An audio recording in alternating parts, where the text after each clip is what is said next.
മച്ചാന്മാരെ ഇതുപോലൊന്നും ആരും അനുകരിക്കരുത്. ഞാൻ തന്നെ പോയി പെട്ടതാണ്. എന്തായാലും വന്ന് പെട്ടു. മുമ്പോട്ട് പോയി നോക്കാം. ഇവിടെ അങ്ങനെ ആരെയും കാണാനുമില്ല, ആരോടും ചോദിക്കാനും പറ്റുന്നില്ല. വന്ന് പെട്ടത് ഈ ഒരു അണക്കെട്ട്. വെള്ളത്തിൻ്റെ വരവ് കണ്ടില്ലേ? നല്ല സ്ട്രോങ് ആയിട്ടുള്ള വരവാട്ടോ.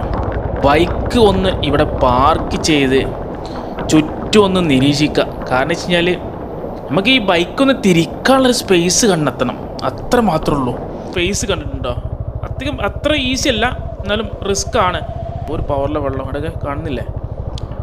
ഇപ്പോഴാണ് ഞാൻ ആലോചിച്ചത്, ഇതുപോലത്തെ അഡ്വഞ്ചർ ഹെവി ബൈക്കുകൾക്കൊക്കെ റിവേഴ്സ് ഗിയർ കൊടുക്കുകയാണെങ്കിൽ അതൊരു ഉപകാരമായിരുന്നു. അണക്കെട്ടിൻ്റെ മുകളിലൂടെ ആ ട്രാക്കിലൂടെ നമ്മൾ തിരിച്ചു പോകുകയാണ്. അങ്ങനെ മച്ചാന്മാരെ നമ്മൾ സേഫായിട്ട് തിരിച്ചെത്തിയിട്ടുണ്ട്. ഇതുപോലെ നിങ്ങളാരെങ്കിലും ഏതെങ്കിലും അറിയാത്ത സ്ഥലത്ത് പോയി ട്രാപ്പായി പെട്ടുപോയിട്ടുണ്ടെങ്കിൽ ജസ്റ്റ് ഒന്ന് കമൻറ്റ് ചെയ്യാൻ മറക്കരുത്.